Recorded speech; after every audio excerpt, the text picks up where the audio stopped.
My parents disown me for choosing my partner over them. Now they're asking me to forgive them and come back, but after everything they said and did, I'm not sure if I can let them back into my life, especially when they seem to think it's all my fault. Hey Reddit, I never thought I'd be posting something like this, but here I am. I'm a 28-year-old woman.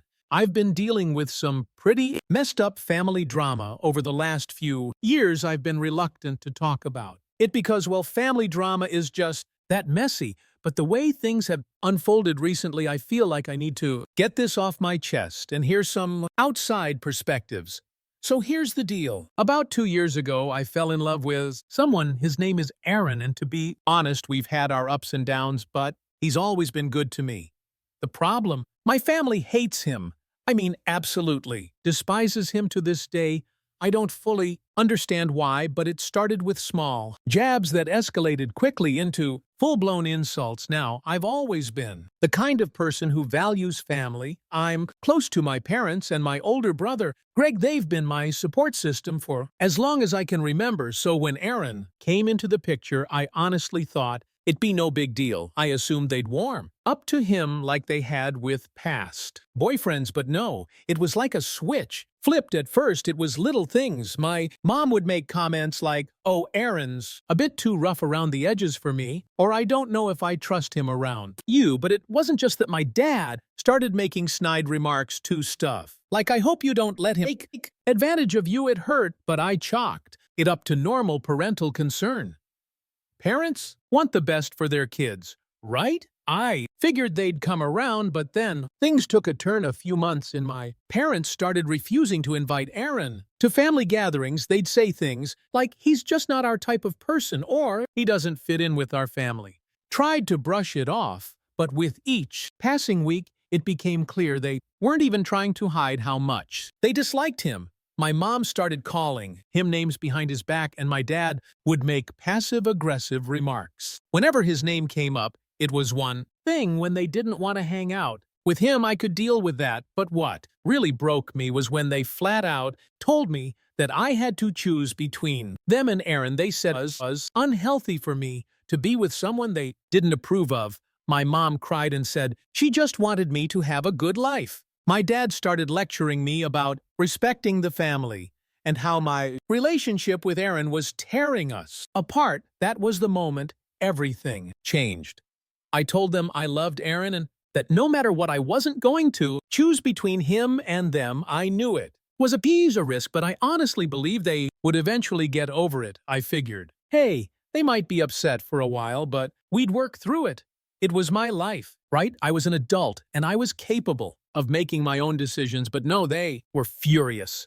And I mean furious. My mom started calling me selfish, and my dad told me I was making a huge mistake. My brother Greg, who I thought I could rely on, sided with them. He told me I was being unreasonable, that Aaron was bad news, and that I should stop being so stubborn. For months, things were strained. I tried to make peace, tried to show them I could balance my relationship with them, but it was never good enough. Every time Aaron and I showed up at family events, there was tension, and eventually it got to the point where my parents told me I was no longer welcome in their house unless I broke up with him. They made it clear that if I CH Aaron, they would cut me off completely. I didn't know what to do. I really didn't. To make a long story short, I chose Aaron. We moved in together, and for a while I thought that was the end of the story. I loved Aaron, and I honestly believed that if my parents really loved me, they'd eventually come around, but the months turned into years, and nothing changed.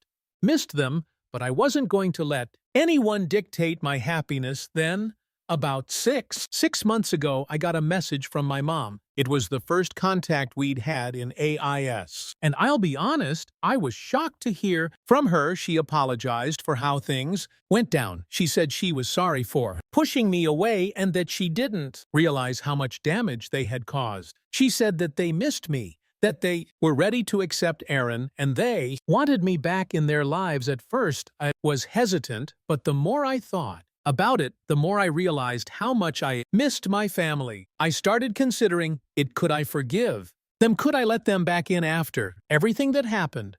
But then I got a second message from my dad, and this is where things get complicated in his message. He didn't apologize. He didn't acknowledge how hurtful they had been. Instead, he blamed me for the whole situation. He said that it was my fault. Things got so out of hand and that I was being dramatic for holding a grudge. He told me that they were willing to accept Aaron, but it was clear that it was me who needed to fix everything. And that's when I started to feel, I don't know, a little cold toward the idea of reconciliation after my dad's message. I was stuck. I spent days, maybe weeks, just turning everything over in my head. I was so confused.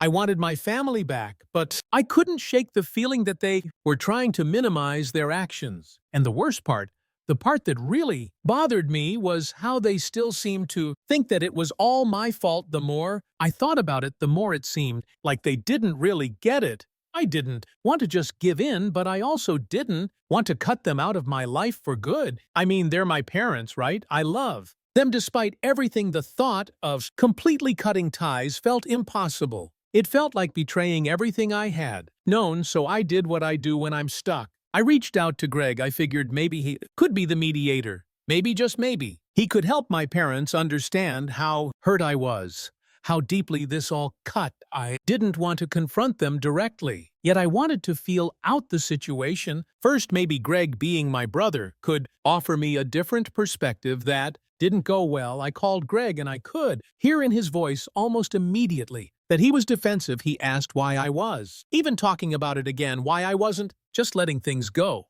I told him that I was really struggling with their apology, especially since it didn't feel like they took any responsibility for their actions. I told them that I didn't just feel abandoned. I felt disrespected. My relationship with Aaron wasn't just a disagreement. It was something they tried to control, something they tried to shame me for, and now they were pretending that none of that happened. Greg told me I was being dramatic again. He said it was a minor issue blown out of proportion and that I was acting like I had no part in how things went down. I just needed to forgive and forget if I ever wanted to have a relationship with him again. I was furious. Honestly, how was I supposed to move past this if no one could see my side? How was I supposed to be the one who fixed everything when they had completely destroyed the foundation of trust we once had? I felt like they were trying to turn everything around and make me the problem. The conversation ended with him telling me that if I didn't fix things, then it was really my fault if I lost the family for good. That's when I realized something I hadn't wanted to admit to myself. Greg wasn't on my side. I thought he would be the one to understand, the one to back me up. But instead, he was just as invested in keeping the peace at any cost, regardless of how much I had been hurt. So after that, I did something I hadn't done in a long time. I avoided my family. I stopped replying to their messages. I didn't answer my mom's calls. I needed time to think, to breathe, and to sort through all these emotions that I wasn't ready to confront head on. I didn't want to keep going in circles with them, not when it felt like they weren't acknowledging how badly they had hurt me. Aaron, on the other hand, was supportive, like he always is. He didn't tell me what to do, but he was there for me when I needed to vent. He reminded me that I wasn't alone and that no matter what happened with my family, he had my back. One evening, after about a month of radio silence, I finally gathered the courage to respond to my mom's texts. She had sent a series of long, emotional messages, each one getting more desperate, talking about how much they missed me, how much they regretted pushing me away, how they needed me back in their lives, but still no acknowledgement of the harm they caused, no understanding of how betrayed I felt. It was like I was supposed to just forget it all because they were sorry. I wrote back, but I was careful with my words. I told her that while I appreciated the apology, I still felt deeply hurt by everything that had happened. I told her I needed more than just words. I needed to see change. I needed to know that they understood how their actions had affected me. I don't know why I thought she'd respond differently this time, but of course she didn't. Instead, she replied with a message that almost made me sick. It wasn't an apology. It wasn't a step toward reconciliation. It was just another message telling me that they were done with trying. She said, If you want to keep holding on to grudges, that's your choice. But just know that we can't keep begging you to come back. We've done enough. It's time for you to decide if you want us in your life or not. It hit me harder than anything. It was like after everything, after all the pain and all the things they said, I was the one holding a grub. They were giving up on me because they couldn't handle the consequences of their actions. And that's when I realized something I hadn't let myself believe. Before, they weren't going to change, not. Really, they were only asking for forgiveness because they wanted things to go back to the way they were, but they weren't willing to take responsibility for how badly they had hurt me, I think. That's when I stopped trying to make things work. I realized that I didn't owe them my forgiveness just because they were my parents. That was a T-pill to swallow, but I knew it was the right choice. So after my mom's last message, I stopped reaching out. I didn't block them or anything, but I also didn't chase them down for a real conversation. I told myself that if they wanted to make things right, they knew where to find me. And for a long time, I heard nothing. No calls, no texts, no surprise visits. Just silence. At first it hurt. I kept thinking, so that's it. That's how much mattered to them. But after a while, I started adjusting to life without them. I focused on my relationship with Aaron, on building something stable for myself. It was weird at first, going through holidays without my family, not having my dad's usual lectures about life, or my mom's overbearing but familiar presence. But over time, the ache then just recently out of nowhere, Greg texted me, "Hey, Mom and Dad want to talk. Can we meet?" It caught me off guard after 2 years of silence now. They wanted to talk. What had changed? What did they want from me? I stared at the message for a long time. My instinct was to ignore it, but a small part of me, the part that still wanted to believe my parents could change, told me to at least hear them out. So I agreed. Told Greg I'd meet him at a cafe. Just the two of us. I wanted to know what I was walking into before facing them. Again, when I showed up, Greg was already there stirring his coffee like he had something to say but didn't know how to start. I sat down across from him, arms crossed. "All right, what's this about?" He sighed. "They miss you. They want to fix things." I let out a short laugh. "After 2 years now, they care. They always cared," he insisted. But there was something hesitant in his voice. "They just didn't know how to reach out. You didn't make it easy." I shook my head.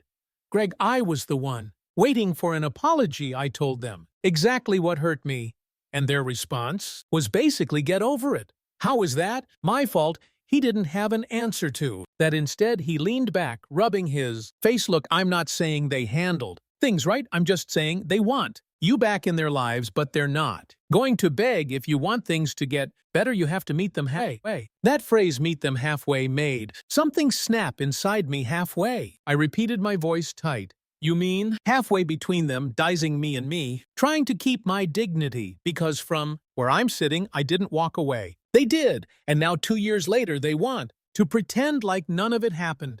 Greg shifted uncomfortably. "It's not that simple." "It is that simple," I shot back. "If they wanted to fix things, they could have reached out at any point in the last 2 years. Instead, they waited until they needed something." His F went pale. For a second, that's when I knew I had hit on something real. I leaned forward. "What do they want, Greg?" He hesitated too long before answering. "It's complicated." I stared at Greg, waiting. He wouldn't look at me, stirring his coffee like it suddenly held the secret, the universe. But I wasn't letting this go. "What do they want?" I asked again, my voice sharper this time. Greg sighed, setting his spoon down. "Dad's business isn't doing well," he admitted finally, looking up at me. "They're struggling big. Clients are pulling out, and they need money to keep things running." I sat back, letting that sink in. 2 years of silence. 2 years of choosing to cut me out over something as simple as me choosing my own life, and now suddenly they wanted to fix things, not because they realized they were wrong, not because they regretted what they had done, but because they needed something. I almost laughed, almost so. "Let me get this straight," I said slowly. "They disowned me, said I was selfish, said I didn't deserve to be part of the family. But now that their business is failing, they want me back because they think I'm a safety net." A bank. Greg flinched. It's not like that. It's exactly like that. I couldn't stop the bitter smile that crept up. This wasn't an apology. This wasn't even an attempt at one. It was a desperate attempt to manipulate me back into their control just so they could use me. They think you'll understand, Greg, said his voice softer now, that you'll help because it's family. I laughed, shaking my head. Did they think of me as family when they cut me off, when they called me a disgrace, when they told me I wasn't welcome in their home anymore, when they spent 2 years pretending I didn't exist? Greg had no answer to that. I stood up. Tell them this, I said, grabbing my back. Tell them I don't owe the anything. Tell them I built my life without them, and I don't need them anymore, just like they didn't need me. When they threw me away, Greg's face tightened like he wanted to argue, but I didn't give him the chance to leave. But then I paused. Oh, and one more thing I said over my shoulder. I forgive them.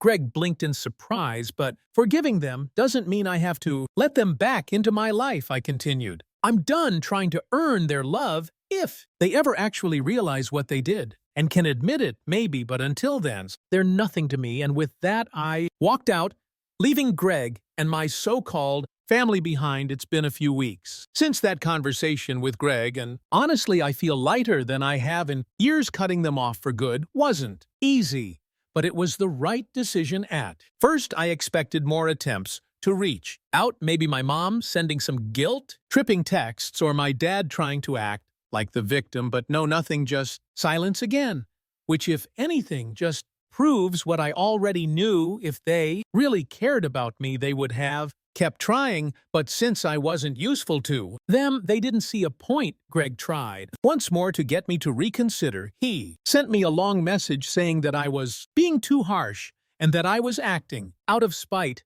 But I don't think standing up for myself is spiteful. I think for the first time in my life, I finally set a boundary they couldn't push. And instead of apologizing, they just backed away.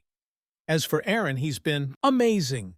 Through all of this, he told me how proud he is of me for standing my ground. He never once tried to influence my decision, but he made sure I knew that. No matter what, he was in my corner. I know now that I made the right choice, choosing him over their toxic control. So, Reddit, what do you think? Was I too harsh? Should I have given them a chance, or was I right to walk away? I don't feel guilty, but a small part of me still wonders if I should. What would you have done in my place?